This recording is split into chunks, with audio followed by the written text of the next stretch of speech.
Welcome to Bookish English, where we help you improve your English skills with engaging stories, tips, and tricks. In today's lesson, we will talk about handling mistakes while learning English and how to remember words better. I'll share some interesting insights from a classroom scenario, but I've also added some personal experiences and examples to make this more engaging and relatable. This is a long lesson, but I promise it will give you some powerful tools for learning English. How I handle mistakes. So, let's start with a story about handling mistakes. Last week, on a regular Tuesday, I went to school here in Lagos, Nigeria. One of the students, Emily, raised her hand and asked a very interesting question. She said, "I want to practice speaking with the people around me, but I'm afraid of making mistakes. I don't want to sound stupid. Can you help me?" Our teacher smiled and said, "Emily, this is such a good question. The fear of making mistakes is something that many people experience, but let me tell you what I believe is the best approach." She continued, "Making mistakes is actually a crucial part of learning. I have a lot of experience with this, not just because I'm an English teacher, but because I've also learned new languages myself. In fact, I'm currently learning French, and guess what? I make plenty of mistakes when I speak French. But the reason I don't care about those mistakes is simple. When I was learning my native language, I didn't care about mistakes either." The room was silent as everyone listened. "Think about it," she said.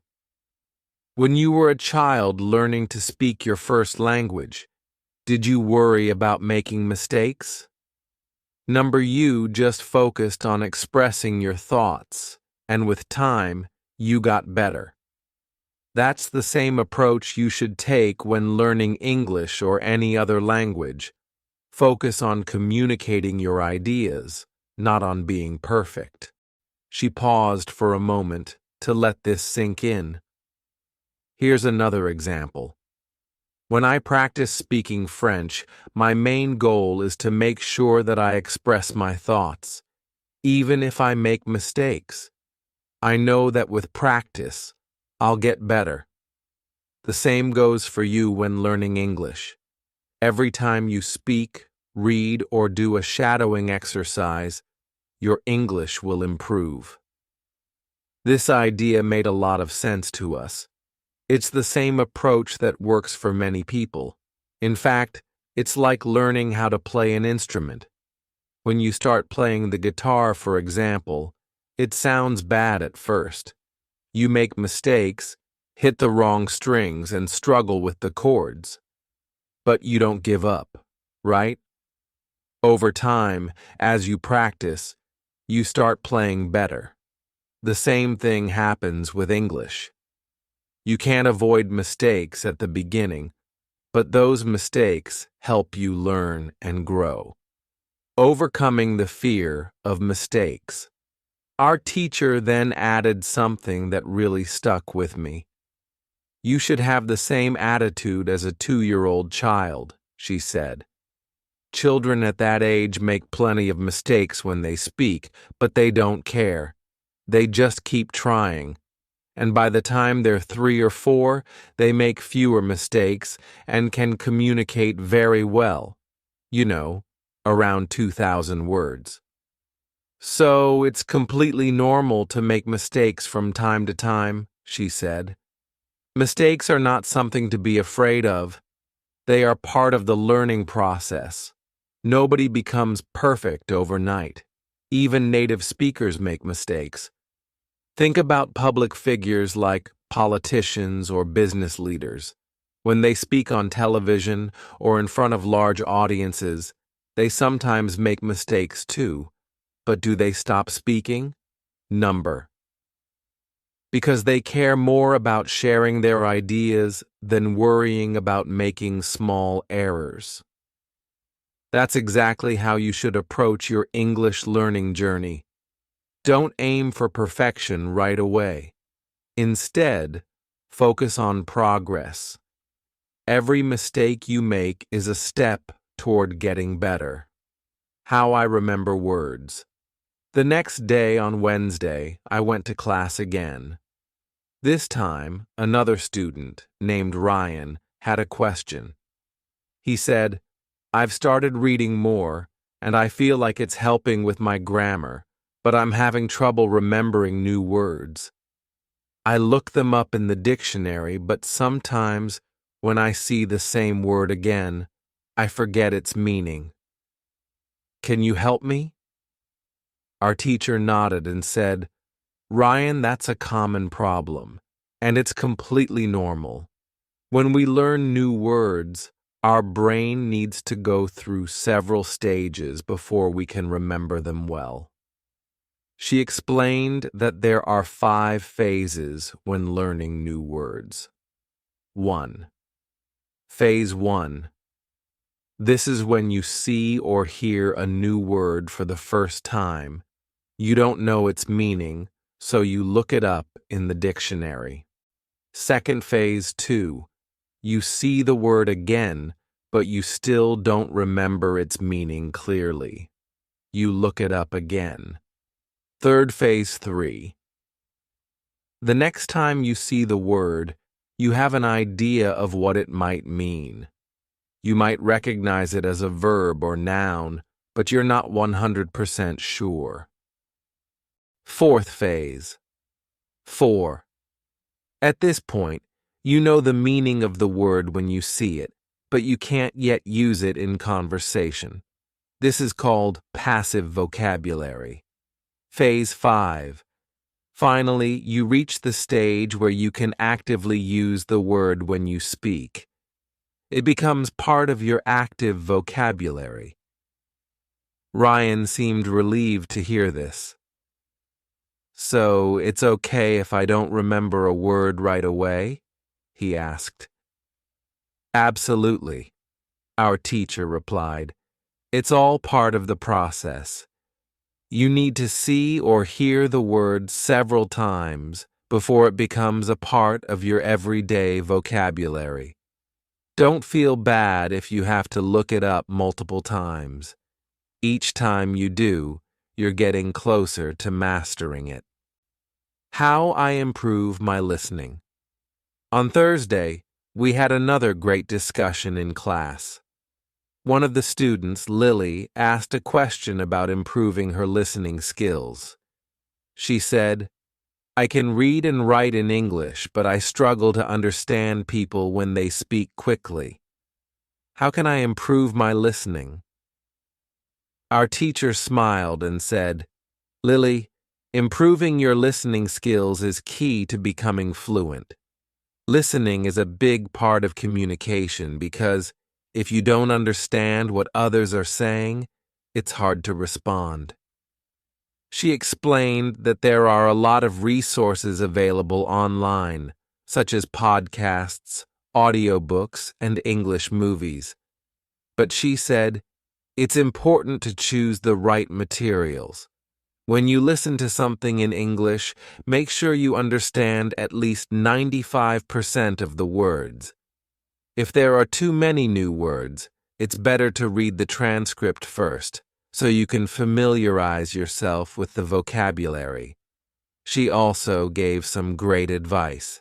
When you listen, don't focus on learning new words. The goal of listening is to understand the message.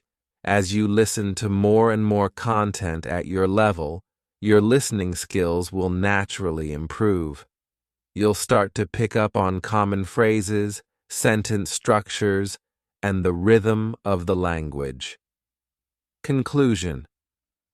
In conclusion, learning English or any language is a journey full of mistakes, but those mistakes are your stepping stones to success. Whether you're learning how to handle mistakes, remember new words, or improve your listening skills, it all comes down to practice and patience. Remember, no one starts out perfect, but with each mistake, you're getting better. At Unlock English, we believe in the power of practice, and we're here to help you every step of the way. So keep speaking, reading, listening, and most importantly, keep making those mistakes. They are the key to your progress. How to improve your English listening skills with books, films, and motivation. Let me tell you about a few great ways to improve your English listening skills. These are methods I have personally tried, and they worked really well for me, so I highly recommend them to you. The first thing I suggest is reading books. Books are a fantastic way to start, especially if you're a beginner or even at an intermediate level. What's great is that you can choose books that match your current level of English. Step 1. Choose the right book for your level. Finding a book at your level is very important. For example, if you're just starting to learn English, you don't want to pick a book that's too difficult. It might frustrate you. But if you choose a book that you can mostly understand, you will enjoy it and learn new words along the way. Here's what you should do.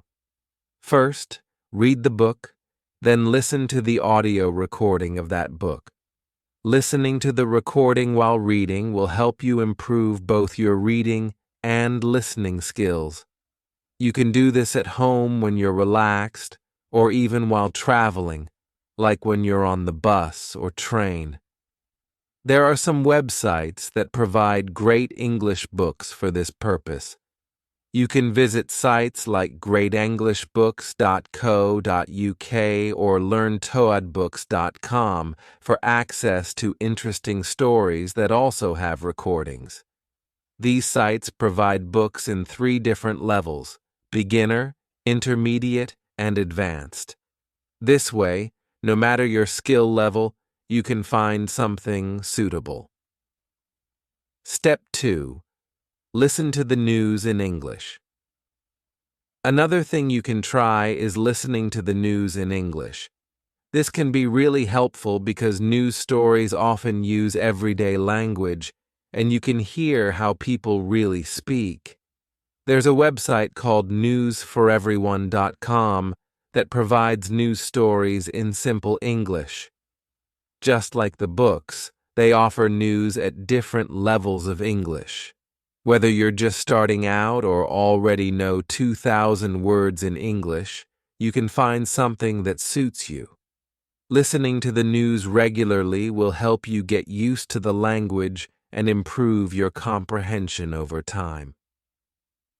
Step 3. Watch films and videos. Apart from books and the news, films and videos are excellent resources for improving your listening skills. When you have learned around 2,000 words in English, you can start watching English films. Watching films is fun, and it's a great way to learn how people actually speak in real life. Here's what you should do. The first time you watch a film, turn on the subtitles. This way, you'll understand the story and learn some new words. After watching it with subtitles, try watching the same film again without them. Each time you watch the film, you will understand a little bit more. If you really enjoy the film, you can watch it multiple times. This repetition will help you get more familiar with English expressions and improve your listening. For example, if you're interested in nature, you can watch documentaries about animals or the environment. There are plenty of nature films available online. You can also find great reality shows, which are often easier to understand than regular films because they tend to follow a simple structure. Watching something that interests you will make learning English much more enjoyable. Step 4. Spend 30 minutes a day listening. The more time you spend listening to English, the faster you'll improve. Try to listen for at least 30 minutes every day. You can listen to anything: books, news, films, or even music. At first, it might feel difficult because you might not understand everything, but don't worry. Focus on what you do understand, even if it's just a few words or sentences. Over time, your understanding will improve. In the beginning, it's easy to feel frustrated because you might not understand most of what you hear, but try not to focus on what you don't know. Instead, be happy with the new words and sentences that you do understand. Every new word you learn is progress. Remember, listening is one of the easiest ways to learn because all you have to do is sit back and listen. You don't need to do anything else. Personal story: how I improved my listening skills. Let me share a story with you about how I improved my English listening skills. This might inspire you. In one of my English classes, my teacher asked us to talk about the first time we became interested in learning English. Do you remember the moment you first started learning English? For me, I started learning English when I was in high school. At first, I didn't like it at all. It was really hard, and I found the grammar confusing. The structure of the sentences didn't make sense to me, and I struggled to memorize vocabulary. When I finished high school, I was still only a beginner. I couldn't speak English, and I thought I would never be able to learn it properly. I believed that English just wasn't for me. But something changed when I turned 20. I've always loved music, and around that time, I started listening to a band called the Blue Roses. I really wanted to understand the lyrics of their songs, so I began translating their songs word by word. Slowly, I started to understand more and more of the lyrics. One day, I met two travelers from Australia on a train. We had a very simple conversation in English, but that small talk made a big difference for me. I started to believe that maybe, just maybe, I could actually learn English. From that moment on, I worked on my English almost every day. I listened to English songs, watched films, and read books. Eventually, I became much better at understanding and speaking English. I even decided to travel to Sydney, Australia, to improve my English further by immersing myself in the language. The importance of motivation. My teacher told me something very important during that class. Motivation is key to learning English. Without motivation, it's hard to stay focused. But when you have a strong reason to learn, like wanting to understand music, films, or having conversations with people from other countries, you will find it much easier to make progress. Everyone in my class had a different reason for learning English. For example, one of my classmates, Emily, wanted to read classic literature in its original English. Another student, John, dreamed of becoming a tennis coach in New Zealand and knew he needed to speak English well to achieve his goal. Sarah, another classmate, wanted to work for a big international company in Dubai and needed English for her job. We all had different reasons, but we all had one thing in common. We needed English to achieve our goals. At the end of the lesson, our teacher asked if we liked learning English. I told her that when I was in high school, I didn't like it at all, but now I really enjoy it. I can see how useful it is to speak English in so many different situations. My teacher said that liking English makes it easier to learn. If you enjoy English music, films, or culture, it becomes easier to spend time learning the language. How to learn 3,000 words in English. One day in class, a student asked our teacher how to learn 3,000 important English words. Our teacher explained that while you can find lists of the most common 3,000 words on the internet, learning words from a list isn't very helpful. Learning words in isolation doesn't help you understand how to use them in real conversations. A better way to learn new words is by reading or listening to full sentences. This way, you learn the words in context and you'll remember them more easily. For example, instead of memorizing the word appreciate from a list, you can learn it in a sentence like, I really appreciate your help. By seeing or hearing how the word is used in real life, it will stick in your memory longer. Conclusion: stay motivated and keep practicing. In the end, the key to improving your English listening skills is simple. Practice regularly, stay motivated, and enjoy the process.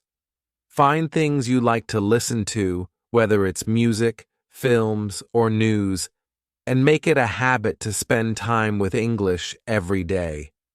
The more you listen, the better you will get. Just remember, every little bit of progress counts, and with time, you will see big improvements in your English skills. Learning English can be an exciting journey, but it's important to remember that some methods of learning may have their limits. For instance, when you rely only on memorizing individual words from lists or using a translation method, you might find yourself stuck after learning about 1,000 words.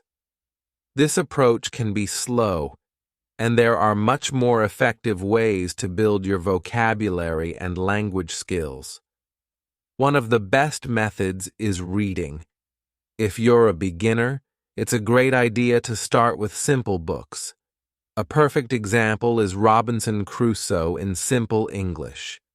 You can easily find this version on websites dedicated to beginner readers, or even at your local bookstore. Just search for Robinson Crusoe for beginners, and you'll likely find a version that suits your level. This book introduces new words in a natural context, which makes it easier to understand and remember them. There's an interesting rule about language learning.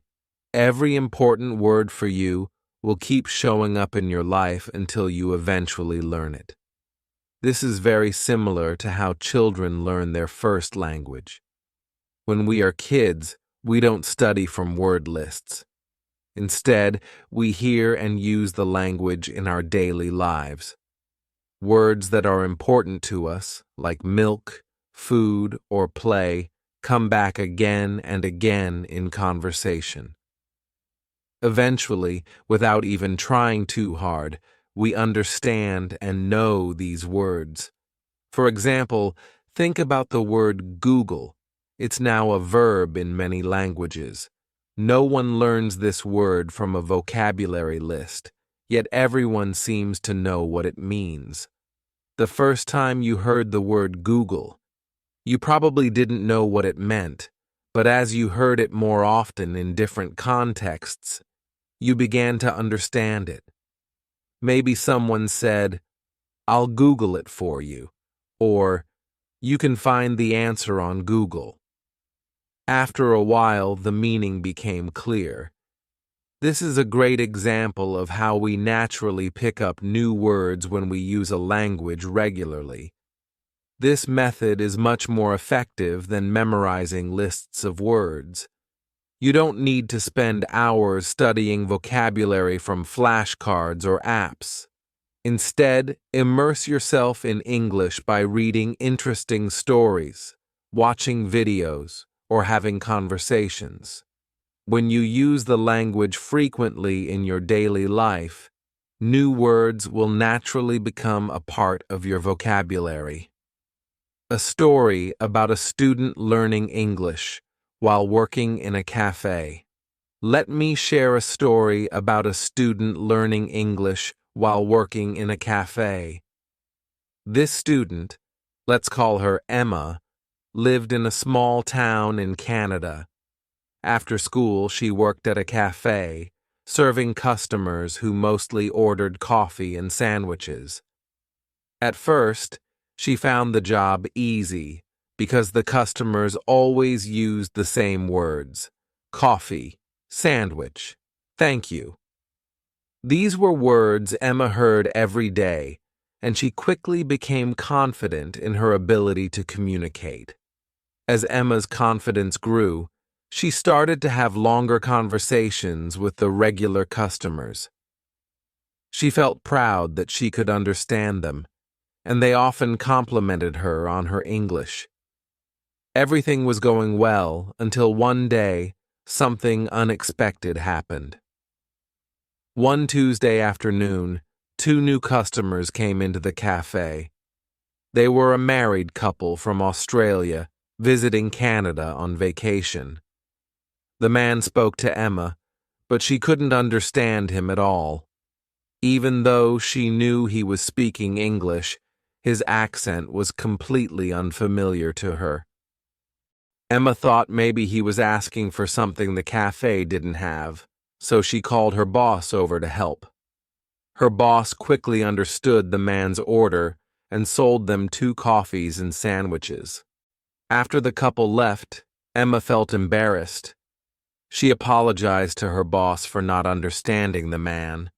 Her boss reassured her, saying it was perfectly fine and that this kind of thing happens all the time. The couple was from Australia, her boss explained. Their accent is different from what you're used to hearing here. Still, Emma felt frustrated. The next day, she told her English teacher what had happened. "I felt really silly," she said. "I've been working at this cafe for months and I thought my English was good enough for the job. But when I couldn't understand that customer, I started doubting myself." Her teacher smiled and told her, "You shouldn't feel bad at all. You've been practicing English here in Canada, where people speak with a Canadian accent, but the Australian accent is different. Your ears just aren't used to it yet. This happens to everyone when they hear a new accent for the first time. It doesn't mean your English is bad. You just need to give yourself time to adjust." The teacher went on to explain that it usually takes about 2 weeks to get used to a new accent. She suggested that Emma watch movies or TV shows from Australia.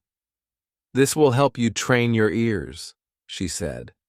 "Soon you'll be able to understand the Australian accent without any problems." Emma felt much better after talking to her teacher. She decided to follow the advice and started watching Australian sitcoms after work. Slowly but surely, she noticed that she was beginning to understand the characters' accents more easily. A few days later, something similar happened at the cafe. This time, 2 women from Italy came in. Their English was very basic, and Emma could tell they were struggling to communicate. Her boss, who was serving them, quickly adapted her language to make the conversation easier. Instead of using long, complex sentences, she spoke in short phrases like 2 coffees and anything else. She even pointed to the items on the menu to help the women understand. Emma was impressed. After the customers left, she told her boss, "It was amazing how you changed your English so they could understand you." Her boss smiled and said, It's important to make everyone feel comfortable no matter how well they speak English. If they feel like they can communicate here, they'll keep coming back. Emma realized that language is not just about speaking perfectly, it's about communication, making sure that both sides understand each other, no matter the level of fluency. She admired how her boss had adapted to the situation, and she decided to do the same in the future by listening more carefully, adapting her speech, and being patient. Emma became better at her job and more confident in her English skills. In the end, the key to learning English, or any language, is to use it as much as possible. Don't rely too much on word lists or flashcards. Instead, read books, watch movies, and have conversations with people. Each time you encounter a new word or a different accent, you're training your brain to understand more of the language. With enough practice, you'll keep improving. You'll soon find yourself becoming more fluent and confident, just like Emma. Thank you so much for watching this video. I hope you found it helpful and learned something new. Remember, practice makes perfect, and the more you immerse yourself in English, the better you'll get. If you enjoyed this story and want to keep improving your English with more tips, lessons, and stories like this, please hit the subscribe button and turn on notifications so you never miss a video. Also, don't forget to like the video and share it with your friends, family, or anyone else who wants to learn English. Together, we can help more people become confident English speakers. See you in the next video.